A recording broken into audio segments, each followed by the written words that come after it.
قال الله سبحانه وتعالى في القرآن العظيم الفرقان المجيد أعوذ بالله من الشيطان الرجيم بسم الله الرحمن الرحيم وإن تعدوا نعمة الله لا تحصوها أو كما قال الله عز وجل صدق الله العلي العظيم وقال رسول الله صلى الله عليه وسلم رفع عن أمتي الخطأ والنسيان أو كما قال عليه الصلاة والتسليم صدق نبي الله سيد البشر محمد صلى الله عليه وسلم اللهم அல்லாஹுடைய ரசூலும் எந்த நல்ல காரியங்களை எடுத்து நடக்க சொன்னார்களோ அந்த நல்ல காரியங்களை எடுத்து நடக்கக்கூடிய தௌஃபீக்கையும் அல்லாஹுடைய ரசூலும் எந்தெந்த தீமையான காரியத்தை விட்டும் நம்மை தடுத்தார்களோ அந்த தீமையான காரியத்தை விட்டும் தவிர்ந்த தௌஃபீக்கையும் அல்லாஹு தஆலா எனக்கும் உங்களுக்கும் உலகத்தில் வாழுகிற எல்லா முஸ்லிம்களுக்கும் தர வேண்டும் என்ற துஆவோடு என் வார்த்தைகளை துவங்குகிறேன். இன்றைய ஜும்மாவினுடைய சிந்தனையாய் மறதி வரமா சாபமா என்றதொரு தலைப்பின் கீழ் ஒரு சில வார்த்தைகளை உங்களோடு நாம் பகிர்ந்து கொள்ள ஆசைப்படுகிறோம்.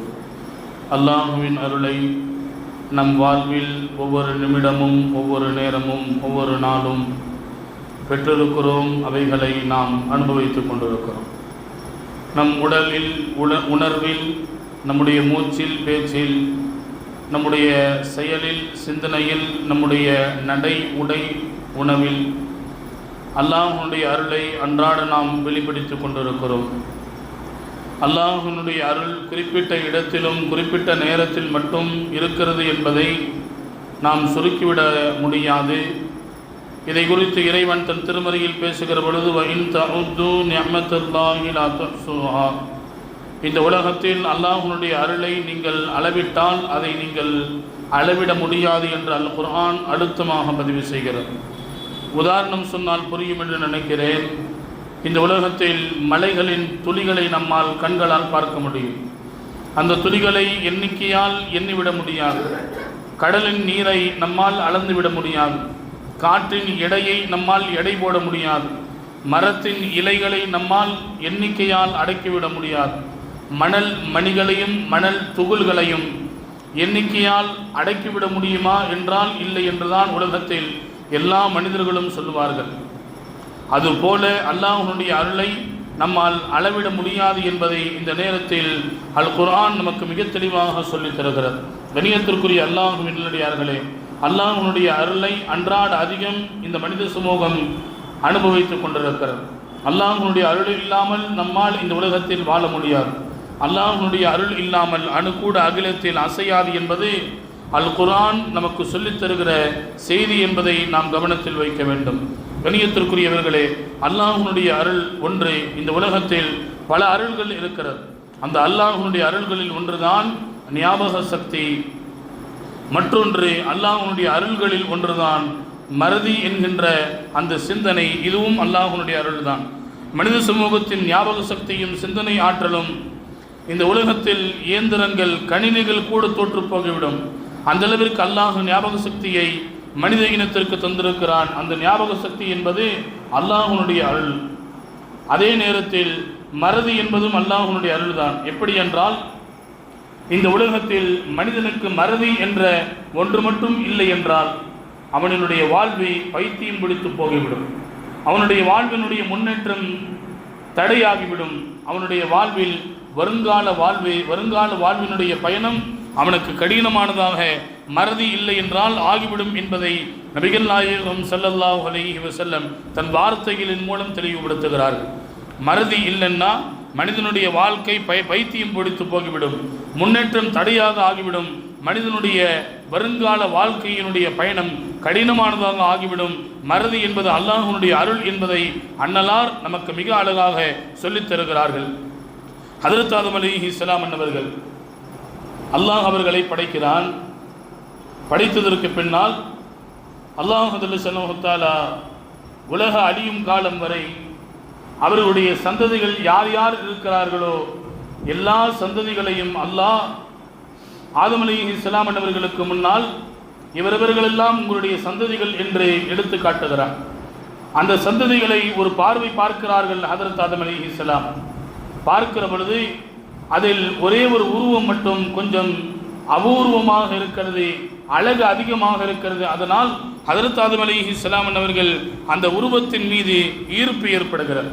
ஆதம் அலைஹிஸ்ஸலாம் அல்லாஹ் இடத்துல கேட்டாங்க, யா அல்லாஹ், இந்த ஒரே ஒரு உருவம் மட்டும், ஒரே ஒரு உயிர் மட்டும் அழகாக இருக்கிறது, அந்த அழகு என்னை ஈர்க்கிறது, இவர் யார் என்று ஆதம் அலைஹிஸ்ஸலாம் அவர்கள் கேட்கிறார்கள். அல்லாஹ் சொன்னான், உங்களுடைய சந்ததிகளில் ஒருவர் தான் இந்த உயிரும். அப்படி என்றால் இவருடைய பெயர் என்ன என்று அல்லாஹ்விடத்தில் ஆதம் அலைஹிஸ்ஸலாம் அவர்கள் கேட்ட பொழுது இவருடைய பெயர் தாவூத் என்று அல்லாஹ் ஜல்லல்லாஹு தஆலா ஆதம் அலைஹிஸ்ஸலாம் அவர்களுக்கு பதிலளிக்கிறார்.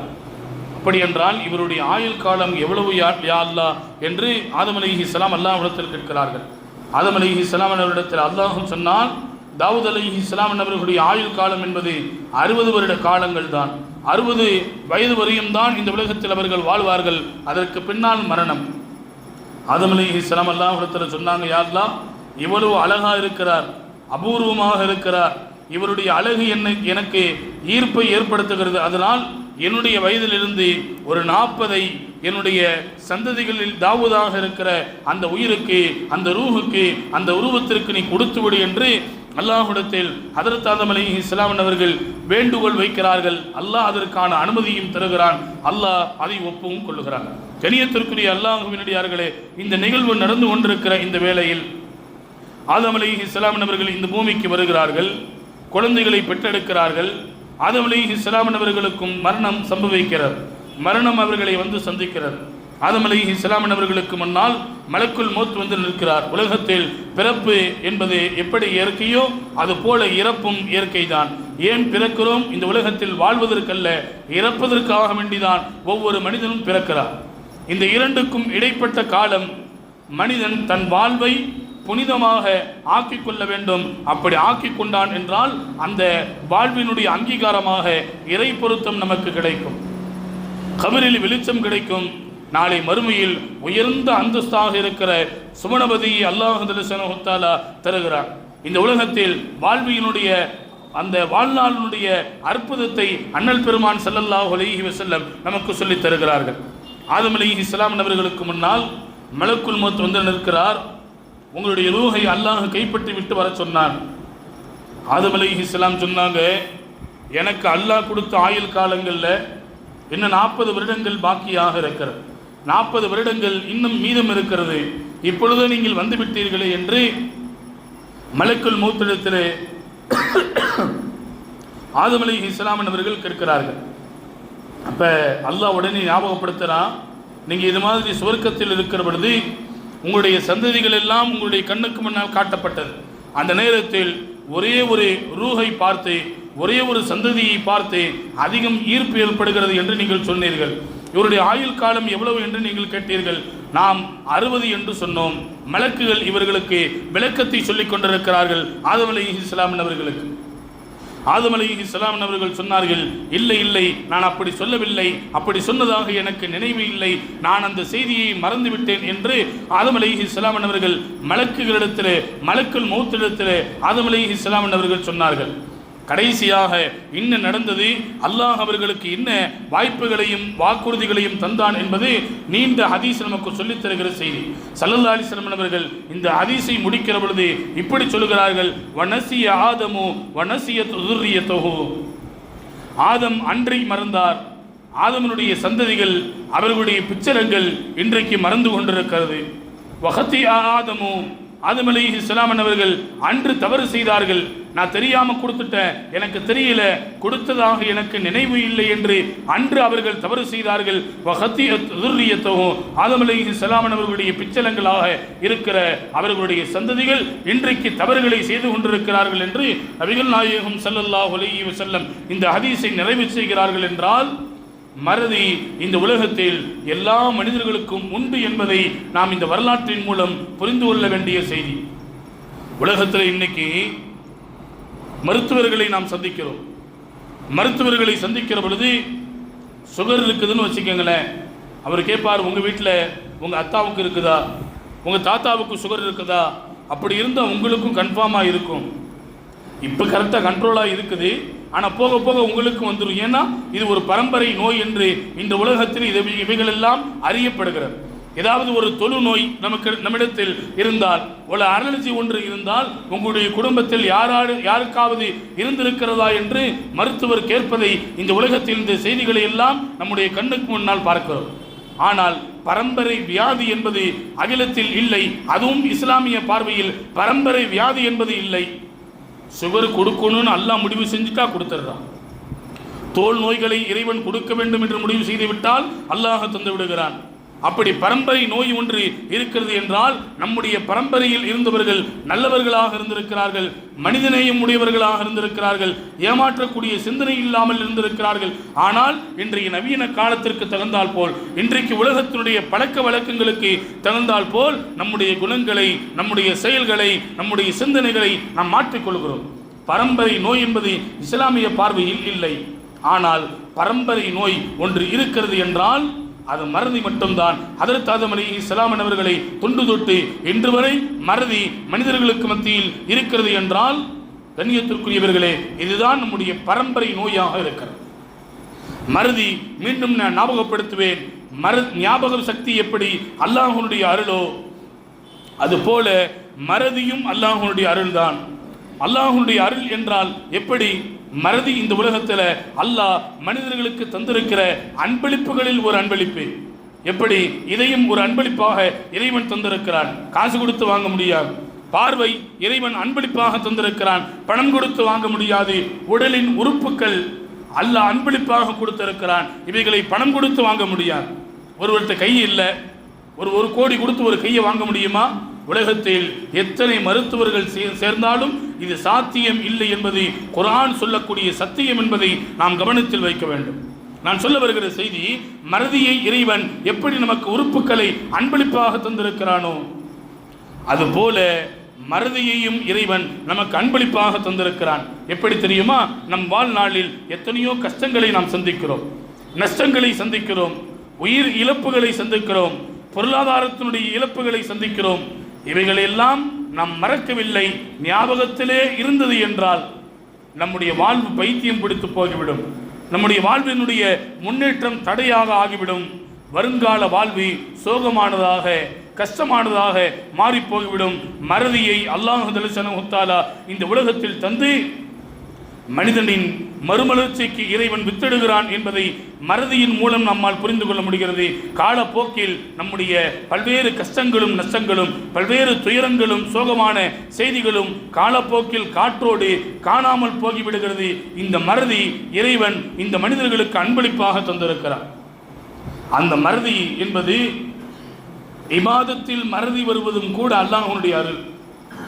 இபாதத், வணக்க வழிபாடுகள், நம்மெல்லாம் ஃபர்லான நோன்பு வச்சுருப்போம். அந்த நோன்பு வைக்கக்கூடிய காலங்களில் முதல் நோன்பு, ரெண்டாவது நோன்பு கொஞ்சம் கடினமாக இருக்கும். ஏன்னா 11 மாதம் காலில் ஏந்திரிச்ச உடனே தண்ணி, டீ, பிஸ்கெட்டு இது மாதிரி குடித்து நம்ம பழகிட்டதுனால அந்த ஃபர்லான நோன்பினுடைய அந்த நாட்களில் முதல் 2 நாட்கள் கொஞ்சம் வித்தியாசமான நாட்களாக நமக்கு தெரியும். அப்படி ஒரு மனிதர் அந்த ரமதானுடைய ஃபர்லான நோன்பினுடைய அந்த காலங்களில், கடமையினுடைய அந்த நோன்பினுடைய காலங்களில் மறதியாக சாப்பிட்டு விட்டால் அந்த நோன்பு முறியாது. அந்த மறதிக்கு மன்னிப்பு இருக்கிறது என்றார்கள் மாணவி ஸல்லல்லாஹு அலைஹி வஸல்லம். இப்பொழுது யோசித்து பாருங்கள், மறதி என்பது மனிதர்களுக்கு அருள்தான். மறதியாக ஒருவர், வேண்டுமென்றே இல்லை, மறதியாக ஒருவர் சாப்பிட்டு விட்டார், குற்றம் பிடிக்கப்படாது, நோன்பு முறியாது. அந்த மறதிக்கு அல்லாஹ்விடத்தில் மன்னிப்பு இருக்கிறது என்றார்கள் மாணவி ஸல்லல்லாஹு அலைஹி வஸல்லம். கண்ணியத்திற்குரியவர்களே, ருஃபியத் அன் உம்மத்தி அல் ஹத்உ வன் நிஸ்யான். ஸல்லல்லாஹு அலைஹி வஸல்லம் அவர்கள் சொன்னார்கள், வேண்டுமென்றே செய்கிற தவறுக்கு அல்லாஹ்விடத்தில் மன்னிப்பு இல்லை.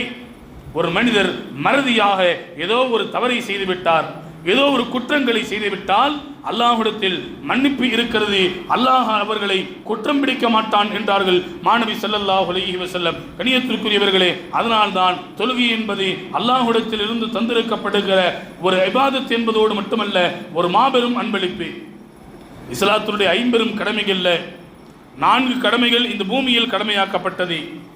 ஒரே ஒரு கடமை மட்டும்தான் விண்ணுலகத்தில் மேராஜனுடைய பயணத்தில் அல்லாஹ் அந்த அன்பளிப்பை கொடுத்து அந்த அன்பளிப்பை இந்த உம்மத்திற்கு கடமையாக்கினான். அந்த அன்பளிப்பு தான், அந்த கடமை தான் தொழுகை. அந்த தொழுகையில் ஏதாவது முன்பின் ஏற்பட்டுச்சு அல்லது தொழுகையில் ஒரு ரக்காயத்து கூடுதலாக குறைவாக தொழுது விட்டோம் என்றால் அந்த மறதிக்கு கூட இஸ்லாத்தில் அழகிய வழிகாட்டுதல் இருக்கிறது என்பதை நாம் கவனத்தில் கொள்ள வேண்டும். அதனால் மறதி என்பது மனிதர்களுக்கு தரப்பட்டிருக்கிற அருள்தானே தவிர ஒருபோதும் அந்த மறதி என்பது மனிதர்களுக்கு ஒரு இடையூறாக இல்லை என்பதை நாம் இந்த நேரத்தில் கவனத்தில் கொள்ள வேண்டும். சூரத்துல் கஹ்ஃப் 15வது ஜுஸுல ஒரு நீண்ட பெரிய சூரா சூரத்துல் கஹ்ஃப். இந்த கஹ்ஃபினுடைய சூறாவை யார் ஜும்மாவினுடைய ஃபஜருக்கு பின்னால் ஓதுகிறார்களோ அல்லாஹ் 2 பாக்கியத்தை தரான். ஒன்று, கடைசி காலத்தில் தஜ்ஜால் வருவான். எப்போ வருவான்னு சொல்ல முடியாது. அந்த தஜ்ஜாலினுடைய குழப்பத்திலிருந்து, அவனுடைய ஃபித்னா ஃபசாதிலிருந்து யார் கஹ்ஃபினுடைய சூறாவை ஒவ்வொரு வாரமும் ஜும்மாவினுடைய ஃபஜருக்கு பின்னால் ஓதுகிறார்களோ அல்லாஹ் அவர்களுக்கு தஜ்ஜாலினுடைய குழப்பத்திலிருந்து பாதுகாப்பு தருகிறான். இரண்டாவது, யார் இந்த வெள்ளிக்கிழமை ஃபஜருக்கு பின்னாடி ஓதிட்டு அடுத்த வெள்ளிக்கிழமை வரைக்கும் அல்லாஹ்வுடைய பாதுகாப்பில் அந்த மனிதர் இருக்கிறார் என்று மாணவி ஸல்லல்லாஹு அலைஹி வஸல்லம் இந்த துஆவினுடைய சிறப்புகளை நமக்கு சொல்லித் தருகிறார்கள். இதில் பல்வேறு சிறப்புகள் மட்டுமல்ல, பல்வேறு பாடங்களும் இருக்கிறது. மூசா அலைஹிஸ்ஸலாம் அவர்களுடைய பாடம் இந்த கஹ்ஃபினுடைய சூறாவிலே இருக்கிறது. என்ன பாடம்? மூசா அலைஹிஸ்ஸலாம் அவர்கள் ஒரு நபியாக இருக்கிறார்கள். அந்த ஊரில் இருந்த ஒருத்தன் வந்து கேட்டான், இந்த ஊரிலேயே இந்த பூமியிலே யார் அறிவாளி என்று கேட்டான். மூசா அலைஹிஸ்ஸலாம் பெருமையோடு சொல்லவில்லை, நாம் இந்த நேரத்தில் அல்லாஹ்வுடைய நபியாக இருக்கிறோம், நமக்குத்தான் அல்லாஹ் வேதத்தை கொடுத்திருக்கிறான், நம்ம இடத்துல அல்லாஹ் நேரடியாக பேசுகிறான், அப்பன்னா நம்ம தானே அறிவாளியாக இருக்க முடியும்னு அடக்கத்தோடு தான் மூசா அலைஹிஸ்ஸலாம் நான் தான் அறிவாளி என்று வந்த மனிதரிடத்திலே சொன்னார்கள். மூசா அலைஹிஸ்ஸலாம் உடனே அல்லாஹ் ஜல்லஷானஹு தஆலா நான் என்கின்ற அந்த வார்த்தை இறைவனுடைய அரிசி கொஞ்சம் ஆட்டி பார்த்து விட்டார். அல்லாஹ் சொன்னான் மூசா அலைஹிஸ்ஸலாம் அன்னவர்களிடத்திலே, மூசாவே நீங்கள் அறிவாளி என்று சொல்லிக் கொள்கிறீர்களா? இல்லை, உங்களை விட அறிவில் சிறந்தவர், ஆற்றலில் சிறந்தவர் ஒருவர் இருக்கிறார். அவர் நபி அல்ல, அவர் ஒரு இறைநேசர், அவருக்கு பேர் ஹிதர் அலைஹிஸ்ஸலாம் என்று குர்ஆன் நமக்கு பதிவு செய்கிறது. அவரிடத்திலே நீங்கள் போய் நான் தான் அறிவாளி என்று சொன்னீர்களே, அது தவறு, நீங்கள் அவர்களிடத்தில் போய் பாடம் கற்றுக்கொள்ளுங்கள் என்று மூசா அலைஹிஸ்ஸலாம் அவர்களிடத்திலே அல்லாஹ் உத்தரவாக சொல்கிறார். மூசா அலைஹிஸ்ஸலாம் அவர்கள் வந்து ஹிதர் அலைஹிஸ்ஸலாம் அவர்களிடத்திலே வந்து இது மாதிரி அல்லாஹ் உங்களிடத்தில் அனுப்பி வச்சா உங்களிடத்தில் சில பாடங்களையும் சில செய்திகளையும் கற்றுக்கொள்ள வேண்டும் என்று அல்லாஹ் அனுப்பி வைத்தான், நான் வந்திருக்கிறேன். ஹிதர் அலைஹிஸ்ஸலாம் சொன்னாங்க, என்கிட்ட பாடம் படிக்கிற அளவுக்கு உங்களுக்கு பொறுமை இல்லை, என்ன கொஞ்சம் முன்கோபம் உடையவர்கள் ஹதரத் மூசா அலைஹிஸ்ஸலாம், என்கிட்ட பாடம் படிக்கிற அளவுக்கு உங்கள்கிட்ட பொறுமை இல்லை, அதனால வேண்டாம், நம்முடைய அந்த பாடத்தினுடைய வகுப்புகளை இப்பொழுதே நிப்பாட்டிக் கொள்ளலாம் என்று மூசா அலைஹிஸ்ஸலாம் இடத்திலே ஹிதர் அலைஹிஸ்ஸலாம் அவர்கள் சொல்கிறார்கள். மூசா அலைஹிஸ்ஸலாம் சொன்னாங்க, இது அல்லாஹ்வுடைய உத்தரவு, அதனால கண்டிப்பா உங்களிடத்துல பாடம் கற்றுக்கணும், நான் பொறுமையோடு இருக்கிறேன். ஹிதர் அலைஹிஸ்ஸலாம் சொன்னாங்க, நான் எதை செய்தாலும் அதற்கு அடிப்படையான ஒரு காரணம் இருக்கும், அந்த காரணத்தை உடனடியாக நான்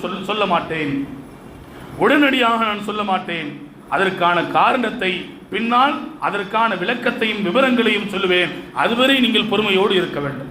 2 பேரும் சேர்ந்து பயணிக்கிறாங்க. வரக்கூடிய கப்பல்களை ஹிதர் அலைஹிஸ்ஸலாம் அவர்கள் அதை உடைச்சி ஓட்ட போடுறாங்க, சில பகுதிகளை சேதம் செய்கிறார்கள். மூசா அலைஹிஸ்ஸலாம் கேட்டாங்க, நல்லா இருந்த கப்பலை அதை போய் உடைச்சி சேதப்படுத்துறீங்களே, அதை போய் நீங்கள் வீணாக்குகிறீர்களே என்று சொன்ன பொழுது ஹிதர் அலைஹிஸ்ஸலாம் அவங்க சொன்னாங்க, நான் சொன்னேன்ல உங்களுக்கு பொறுமை பத்தாது, நீங்க பொறுமையா இருக்க மாட்டீங்க, நான் எது செய்தாலும் அதுக்கு அடிப்படையான ஒரு காரணம் இருக்கும், அதற்கான விளக்கத்தையும் விவரத்தையும் நான் இறுதியிலே சொல்வேன் என்று ஆரம்பத்திலே சொன்னேன், உங்களுக்கு எனக்கு சரி வராது, என்னோடு நீங்கள் பயணிக்க வேண்டாம். மூசா அலைஹிஸ்ஸலாம் சொன்ன வார்த்தை குர்ஆன் பதிவு செய்கிறது, லா தஆஹுதுனி, நீங்கள் என்னை பிடித்து விடாதீர்கள், நான் தெரியாம சொல்லிட்டேன், நீங்க என்னை மன்னிச்சிருங்க, நான் மறந்துட்டேன். நான் முன்னாடி வாக்குறுதி கொடுத்தேன்ல, பொறுமையோடு இருப்பேன், நான் அந்த விஷயத்தை மறந்துட்டேன், அதனால் நீங்கள் என்ன போயிடுங்கன்னு சொல்லிட வேண்டாம், நான் உங்களோடு பயணிக்கிறேன் என்று ஹதரத் மூசா அலைஹிஸ்ஸலாம் அவர்கள் சொன்ன அந்த வார்த்தை குர்ஆன் பதிவு செய்கிறது. நான் இந்த நேரத்தில் சொல்ல வருகிற செய்தி, மூசா அலைஹிஸ்ஸலாம் அவங்களா தானா போய் பாடங்கத்துக்கல, அல்லாஹ் தான் அனுப்பி வச்சா. அப்படிப்பட்ட மூசா அலைஹிஸ்ஸலாம் அல்லாஹ்வுடைய உத்தரவின் பெயரில் அல்லாஹ்வுடைய கட்டளைக்கு இணங்க அவர்கள் பாடம் கற்றுக்கொள்ள மூசா அலைஹிஸ்ஸலாம் செல்கிறார்கள். என்று இருந்தாலும் நான் மறந்துவிட்டேன் என்ற அந்த வார்த்தையை மூசா அலைஹிஸ்ஸலாம் அவர்கள் சொல்கிறார்கள் என்றால், மறதி என்பது மனிதர்களின் வாழ்வில் இயல்பானது, இயற்கையானது என்பதை இந்த வரலாற்றின் மூலம் நம்மால் புரிந்து கொள்ள முடிகிறது. கண்ணியத்திற்குரிய அல்லாஹ்வினுடையார்களே, ஆனால் அந்த மறதி சில நேரங்களில் ஆபத்தாகவும் மாறிவிடுகிறது. சில நேரத்தில் மறதி அருள், சில நேரத்தில் மறதியே இருக்கக்கூடாது என்பதை இஸ்லாம் மிக அழுத்தமாக சொல்லித் தருகிறது. உலகத்தில் அந்த உதாரணங்களை நம்மால் பார்க்க முடியும். உலகத்தில் ஏதாவது ஒரு முக்கியமான நிகழ்ச்சி அல்லது ஒரு திருமணத்தினுடைய அந்த நிகழ்ச்சி என்றால் எல்லாருக்கும் பத்திரிக்கை வச்சிருப்போம். கடைசியா யாரோ ஒரு 2 முக்கியமான ஆளை மறந்துருப்போம். ஆஹா, அவருக்கு பத்திரிக்கை வைக்கணும்னு நினைச்சோமே, மறந்துட்டோமே. இந்த உலகத்தில் எல்லா மனிதர்களின் வாழ்விலும் இது இயல்பாக நடந்து கொண்டிருக்கிறது. ஆனால் இந்த மறதி நமக்கு எந்த பாதிப்பை ஏற்படுத்தி விடுகிறது என்றால், இவ்வளவு க்ளோஸ் ஃப்ரெண்டா இருந்தானே, நமக்கு பத்திரிக்கை வைக்காம போயாச்சே, நமக்கு பத்திரிக்கை வைக்காம திருமணம் நடந்துருச்சே அப்படின்ட்டு அவர்களும் இவர்களுடைய நட்பும் முறிந்து போகிற அளவிற்கு அந்த மறதி ஆபத்தாக மாறிவிடுகிறது என்பதை உலகத்தில் நம்மால் பரவலாக பார்க்க முடியும். நபிகள் நாயகம் ஸல்லல்லாஹு அலைஹி வஸல்லம் அவர்கள் ஒரு நாள் சஹாபிகளுக்கு மத்தியில் அசர் தொழுகையை தொழ வைக்கிறார்கள். அசர் தொழுகையை தொழ முடிச்சதுக்கு பின்னாடி ஸல்லல்லாஹு அலைஹி வஸல்லம் அவங்க 2 ரக்காயத்து அசருடைய தொழுகையை தொழுது முடிக்கிறார்கள். மாணவி ஸல்லல்லாஹு அலைஹி வஸல்லம் 2 ரக்காயத்து தொழுது முடிச்ச உடனே சலாம் கொடுத்துட்டாங்க. சஹாபிகளுக்கெல்லாம் ஆச்சரியம். ஆனால் யார் மாணவி இடத்துல அசர் தொழுகை 4 ரக்காயத்து தானே, ஏன் 2 ரக்காயத்தில் சலாம் கொடுத்துட்டீங்கன்னு கேட்கிற அளவுக்கு துணிச்சல் இல்லை. ஏன்னா வஹி இறங்கி கொண்டிருக்கிறார், அல்லாஹ்விடத்திலிருந்து நேரடியாக வஹி இறங்கி கொண்டிருக்கிறார். அதனால அல்லாஹ் லுஹர் வரைக்கும் 4 ரக்காயத்துன்னு சொல்லியிருக்கலாம், லுஹருக்கு பின்னாடி இன்னையிலிருந்து அசரு 2 ரக்காயத்துன்னு அல்லாஹ் சொல்லி இருக்கலாம். அதனால எந்த சஹாபிகளும் முன் வினா கேட்க அவர்கள் முன் வரவில்லை. பெரும் பெரும் சஹாபிகள் அபூபக்கர் ரலியல்லாஹு இருக்கிறார்கள், உமர் ரலியல்லாஹு இருக்கிறார்கள், பெரும் சஹாபிகள் இருக்கிறார்கள். யாரும் முன்னால் நாயகத்திடத்திலே, நாயகமே நீங்கள் இன்றைக்கு 2 ரக்காயத்து தான் அசர் தொழ வைத்தீர்கள் என்று முன் கேட்பதற்கு முன் வரவில்லை. ஆனால் ஒரே ஒரு நபித்தோழர் மட்டும் வந்தார். அவருக்கு பெயர் துல் யதைன் என்று வரலாற்றில் அவருடைய பெயர் குறிப்பிடப்படுகிறது. அவர் கேட்டாரு, வித்தியாசமா கேட்டார். ஏன்னா மாணவி அல்லவா, ஈருலகத்தினுடைய சக்கரவர்த்தி, அகிலத்தின் தூதர் அண்ணல் பெருமான் ஸல்லல்லாஹு அலைஹி வஸல்லம். மற்றவங்கள்ட்ட கேட்கிற மாதிரி சாதாரணமாக கேட்ட முடியாது. ஈருலகத்தினுடைய சக்கரவர்த்தி ஸல்லல்லாஹு அலைஹி வஸல்லம் இடத்திலே துல் யதைன் என்று சொல்லப்படக்கூடிய அந்த சஹாபி கேட்டார், அகுஸிரத்தி ஸலா, நாயகமே தொழுகை 4-2 குறைக்கப்பட்டு விட்டதா, அம் நசியத், இல்லைன்னா நீங்க 4 ரக்காயத்து 2 ரக்காயத்து நினைச்சிட்டு 4 ரக்காயத்து தான் தொலை வச்சுட்டு மறந்து தொலை வச்சுட்டீங்களா? ஸல்லல்லாஹு அலைஹி சொன்னாங்க, இல்லை, நான் தொழுகை குறைக்கப்படவும் இல்லை, தொழுகையில் நான் மறக்கவும் இல்லை என்றார்கள் மாணவி. சஹாபி சொன்னார், இல்லை, நீங்க 4 ரக்காயத்துக்கு பதிலாக 2 ரக்காயத்து மட்டும்தான் தொலை வச்சீங்க. சஹாபிகளிடத்திலே மாணவி கேட்டார்கள், நான் 2 ரக்காயத்து தான் தொலை வைத்தேனா? ஆம் என்று சஹாபிகள் சொன்ன பொழுது ஸல்லல்லாஹு அலைஹி வஸல்லம் அவர்கள் அந்த தொழுகையை மீண்டும் நிறைவு செய்தார்கள், பரிபூர்ணப்படுத்தினார்கள் என்ற அந்த வரலாற்றை நாம் பார்க்கிறோம். ஆனா மாணவியை குறித்து குர்ஆன் என்ன பேசுகிறது தெரியுமா? சனுக்ரிஉக ஃபலா தன்சா, நபியே ஒண்ணா உங்களுக்கு நம்ம கற்றுக் கொடுத்திருக்கிறோம், மறதி என்பதே உங்களின் வாழ்வில் இல்லை. ஆனா ஹதீஸ்ல ஸல்லல்லாஹு அலைஹி வஸல்லம் 2 ரக்காயத் தொழ வச்சாங்கன்னு இருக்குது. ஆனா அல்லாஹ் குர்ஆன்ல சொல்றான், சனுக்ரிஉக ஃபலா தன்சா, நபியே ஒவ்வொன்றாக மொத்தமா கற்றுக் கொடுத்தா மறந்துடுவீங்க. ஒண்ணா ஒரு பேஜ், ஒரு ஆயத்து, ஒரு சூறாவாக, ஒவ்வொரு சட்டமாக நாம் உங்களுக்கு சொல்லி மிக விளக்கமாக விவரமாக சொல்லி இருக்கிறோம். அப்படி சொன்னதோடு மட்டுமல்ல, ஃபலா தன்சா, உங்களுக்கு மறதி என்பதே இல்லை. ஆனால் ஸல்லல்லாஹு அலைஹி வஸல்லம் அவர்கள் வாழ்வில் மறதியாக 2 ரக்காயத் தொழ வைத்திருக்கிறார்கள் என்றால் இதற்கு முஹத்திஸீன்கள் நமக்கு விளக்கம் சொல்லித் தருகிற பொழுது, தொழுகையில் மறதி என்று ஏற்பட்டு விட்டால் என்ன செய்ய வேண்டும் என்பதை தொழுகையை கற்றுக் கொடுத்த தூதர்தான் அதற்குமான விளக்கத்தை சொல்லித்தர வேண்டும். தொழுகையில மறதி ஏற்பட்டுட்டா என்ன செய்யணும் அப்படின்றத தொழுகையை கற்றுக் கொடுத்த தூதர் தான் அதற்கான விளக்கத்தையும் சொல்லித்தர வேண்டும். அதனால் அல்லாஹ்வுடைய ஏற்பாடு தொழுகையில மறந்துட்டா என்ன செய்யணும், நம்மளும் இன்னைக்கு தொழுகையில ஏதாவது ஒரு ரக்காயத்தை முன்னாடி அல்லது குறைவாக தொழுதுவிட்டால் என்ன செய்ய வேண்டும் என்பதை மார்க்கம் நமக்கு மிக தெளிவாக சொல்லி தந்திருக்கிறது என்றால் இந்த மாணவியினுடைய மறதி இந்த உம்மத்திற்கு மாபெரும் அருளாக இருக்கிறது. அது ஆபத்து இல்லை என்பதை கண்ணியத்திற்குரியவர்களே இந்த வரலாற்றின் மூலம் நம்மால் புரிந்து கொள்ள முடிகிறது. குர்ஆன்ல அல்லாஹ் சொல்றா, இந்த உலகத்தில் நாம் உங்களை ஏன் அனுப்பி இருக்கிறோம் தெரியுமா என்று சொல்லிவிட்டு அல்லாஹ் சொல்றான், வமன் அஅரத அன் ذிக்ரி ஃபஇன்ன லஹு மஈஷத்தன் லன்கா.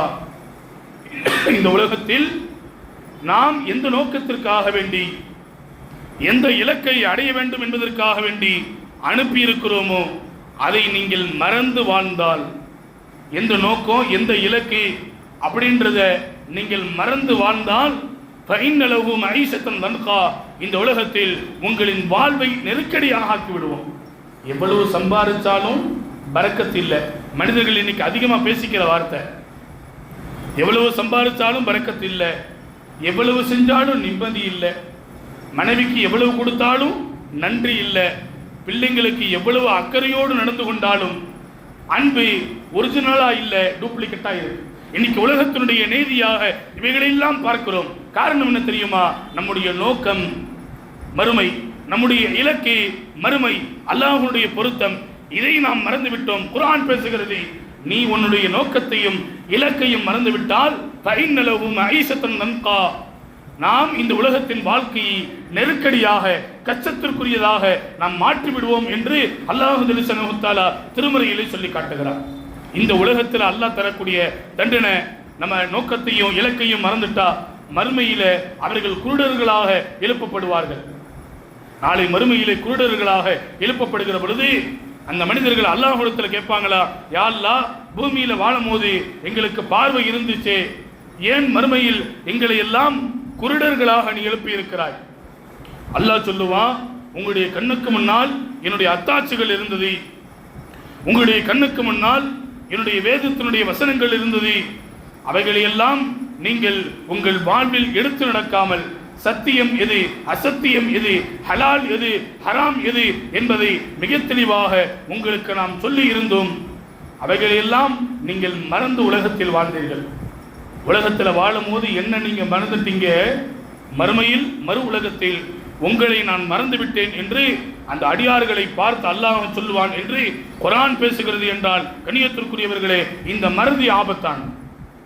மறதி எப்படி ஒரு பக்கத்தில் அருளோ, அல்லாஹ் நமக்கு தருகிற அருள் பாக்கியமோ, மறுபக்கத்தில் நம்முடைய இலக்கையும் நோக்கத்தையும் நாம் மறந்துவிட்டால் அந்த மறதி ஆபத்தாக மாறிவிடுகிறது என்பதை அல் குர்ஆன் அழுத்தமாக சொல்லித் தருகிறது. நாளை மறுமையில் அல்லாஹ் என் குடும்பத்தார்களை கூப்பிடுங்கன்னு அல்லாஹ் மலக்குகளிடத்துல சொல்லுவானா? அல்லாஹ்வுக்கு குடும்பம் இல்லைங்க, ஆனா அல்லாஹ் சொல்லுவான். ஸல்லல்லாஹு அலைஹி வஸல்லம் சொல்றாங்க, மறுமையில் என் குடும்பத்தார்களை கூப்பிடுங்கள், அவங்கள பார்க்கணும்னு ஆசையா இருக்குது. அப்ப மலக்குமார்கள் கேட்பாங்களா, யா அல்லாஹ், உன்னுடைய குடும்பத்தார்கள் யார்?